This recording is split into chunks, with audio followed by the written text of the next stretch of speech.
This is good. Yeah, it is good, huh? I like this. Right? It's Tazo, Passion, Hibiscus tea.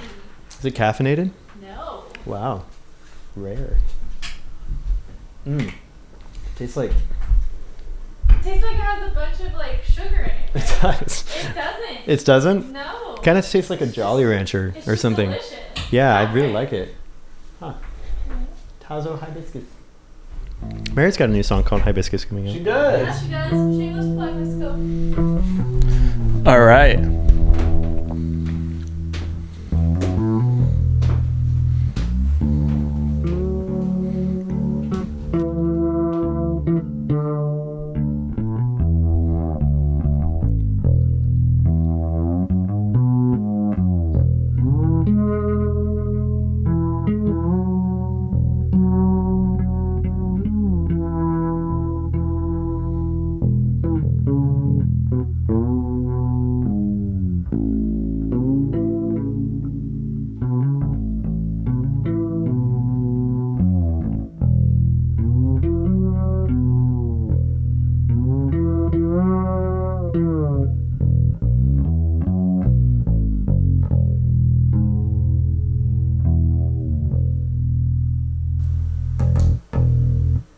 And that was Hibiscus Tea by Zach Esposito. It's coming out. Welcome. April 1st, 2025. Welcome to Mothership Gear. We have Zach Esposito back in the studio with the Guild Fretless that you just heard with Hibiscus Tea. With Hibiscus Tea by Tittle. He has a collab, and so he's currently going across the country. Right now I'm trying to pay the bills, so Base isn't doing it. So drinking tea. Drinking tea for companies has to be the new. So yeah, this is a 1979 Guild B301 Fretless on Mothership Gear, where we ask our friends to bring their favorite or their most unique pieces of gear. This is a retro bass that I'm familiar with because you've brought it over multiple times to record. Mm-hmm. Does this ever come out live? That's a good. I don't feel like. I think it has once. I With played who? it once or twice at. I think I played it. Gosh, who did I play? Maybe it hasn't yet. I feel like I played it at the Silver Lake Lounge one time with like Mary or somebody like that. I can't. That makes sense. Yeah, it was something like that. We used it, I think, on Boys Club. So yeah, maybe we used it with her stuff. Yeah, maybe it was Boys Club. Yeah. So, what made you buy this bass, and what is it? I think I found it online, and I just thought it looked freaking cool. And when I don't even think I tried it out. I think I just like thought it looked really cool, and I've been wanting a fretless bass for a while, and I think it's reasonably priced. So I just ended up kind of pulling the trigger on it, and then kind of fell in love with it after that, I think. Yeah. Does Guild, what's kind of Guild's legacy with basses? Is this is the only time I think I've seen a Guild, unless someone plays it that we all know that I'm not familiar with. I'm pretty sure some people, I don't know who. Like, who would be a famous Guild bass player? They're out there. I don't know who does it, but there are some like cool, like Guild, kind of hollow body stuff, I think. Okay. If I'm remembering right. But yeah. I don't know. I don't know anyone or very many people who have Guild bass. My friend just bought the same exact bass with frets, and so I'm a little upset with him, but. Yeah, are you guys going to talk about that? Yeah, we're going to fight about that later. Okay. Yeah, I'm going to make sure he sees this and make sure he knows. I haven't actually told him I'm mad. Who? Bob Weir and Jerry Garcia and the bassist Phil Lesh of the Grateful Dead. Oh. As well as Jefferson Airplane's bassist Jack Cassidy. So Jefferson Airplane and Grateful Dead play cool. Guilds. Very cool. Where did you buy this? Think about it on Reverb. Reverb? No. Yeah, I think I did. Yeah. I don't remember. I think it just... No, where did I buy it? When? Good question. I actually don't. Because I feel like you've had it for a while now, right? Yeah, I've had it. I think I got it like 3 years ago. And oh, really? Yeah, and I don't remember. So it's semi-new. It's kind of new. I think... Dude, I don't remember where I bought it or who I got it from. So is this a studio kind of bass then, primarily? Yeah, I would play it more live if like the things I did kind of called for it, but lately it just hasn't happened. But so it's waiting for the right gig to come out on stage. I just know when it does come out on stage, you're gonna get so many compliments on it. They're gonna be like, what is that? That thing sounds sick. You're gonna be like, wow, it's so good. It doesn't stay in tune. And I'm like, oh, it's because I actually haven't learned how to play it yet. But no, I hope to play it live more. It feels like there's not really a ton of stuff that people. I want to kind of bring it back. I feel like it was like pretty big in the 80s. I feel like people don't use them as much anymore. Like Peter Gabriel, is that Fretless? Okay. That's kind of what made me. I listened to that and I was like, oh my gosh, I want to buy one. Piano again. But yeah. And then Pearl Jam.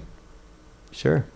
I'll have to show you. I don't know. Yeah. After this, we're gonna listen to some Pearl Jam. Yeah, that sounds like a good way to end my night. Pasta and Pearl Jam.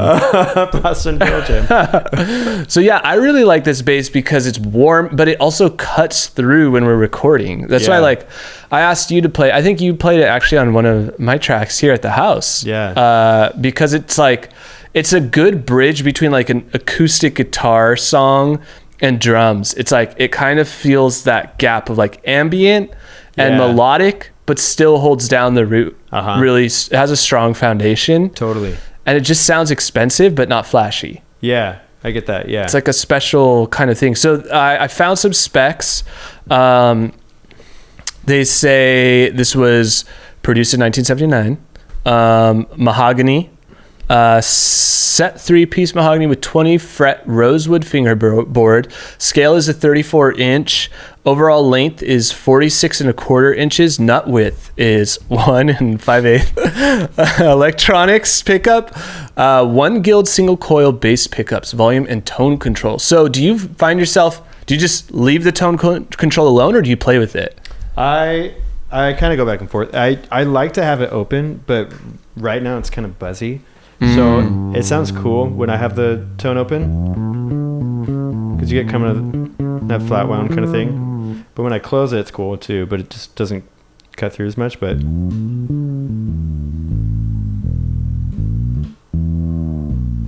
it's cool. Different thing. So sick. Very cool. I kind of like lately I think I've been doing a tone roll down, but it's cool. Yeah. Did you have to get it set up at all when you bought it? Yeah. Who did your setup? I take all of my stuff to Old Style. Where's Old Style? Silver Lake. Okay. Who's the luthier? I don't know. It's just you like walk up to the door, you open it, you leave it. Yep. I kind of just do that. I have a friend who takes his stuff to Old Style, so I just started doing that because I trusted him, and I was like, oh, I like how all this feels. I have no idea who's touching it. I don't know anything. That is some trust. Yeah, a little bit. I've never hardly talked to anyone in there, so that's impressive. Yeah. So you just walk in, you hand it to whoever's there, and then you ask them like, when am I going to get it back? And they're like, yeah, a couple days, and then it's done. And do they tell you anything about the bass, or are they like, oh, cool, a guild, like I've seen this before? Or they just like leave? Yeah, like they very quiet. You're usually closed behind like a door with like a small metal fence, like that makes sense. Window, so I can't see their face. Oh, duh. And they have hoods. They have hoods and cloaks on, and so I have to just be like, I'm not allowed to speak when I go in there. That makes sense. They just slide a note under the door, and it's just my bill. Okay, I have to pay it. Yeah, that makes sense. But so they did a good job. No, they did great. All of the stuff I have gotten from them is really good. Nice.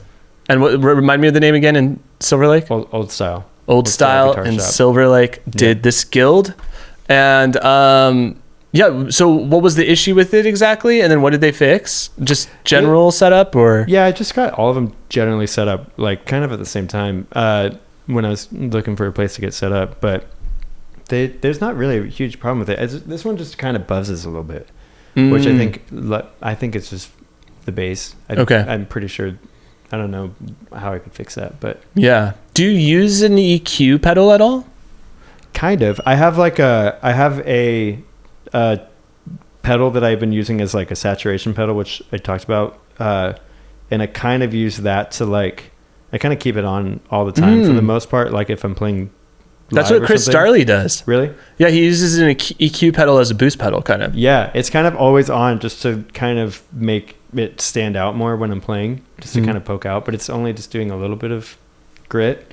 So, and right now I have the low end kind of tapered off a little bit, and then the mids boosted, and then the highs boosted.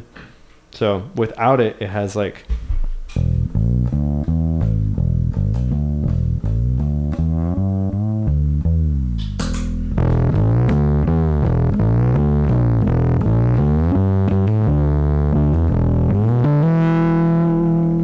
It's pretty like sensitive too. I could like.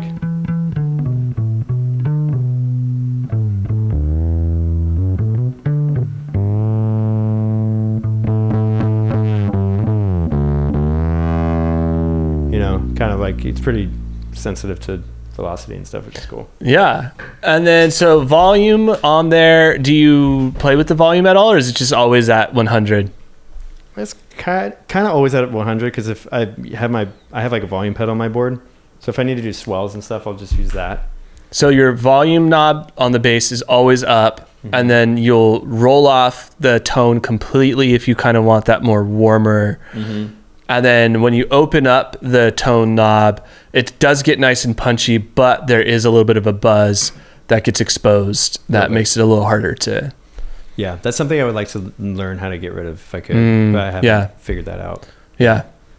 Maybe go back to the school of basses that hum. That's it. Yeah, that's actually the name of my record that is featuring Hibiscus Tea. Nice. Yeah. Not influenced by your friend Mary Ives's Hibiscus single. I don't know who you're talking about. That you played on. I don't know who Mary Ives is. I mean, yeah, that makes sense.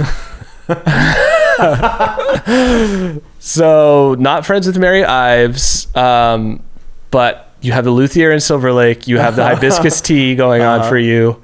Any other things going on? At the moment, off the top of my head, nothing is coming to mind.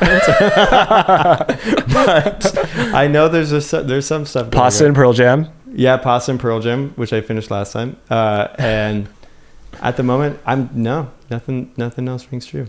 Nice. That's it. Well, this was a shorter episode, but hopefully you guys got a vibe.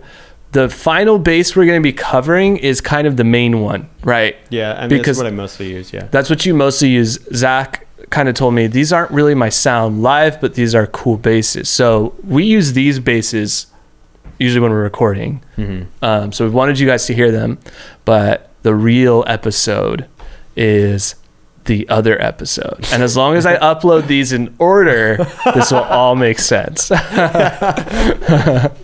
Well, Zach, where can they find you? If they want to see you on tour, if they want to try your tea, if they want to eat pasta with you. You could just go to my Instagram at Zach Esposito. And Zach Esposito. Send me a DM. We'll get pasta. We'll have tea. I'm pretty open to hanging out with whoever wants to hang out. So perfect. That's about me. Yeah. Yeah. Well, thank you guys for watching. Please subscribe to Ildefonso Inc. and stay tuned for more Zach Esposito, drinker of tea. Cheers.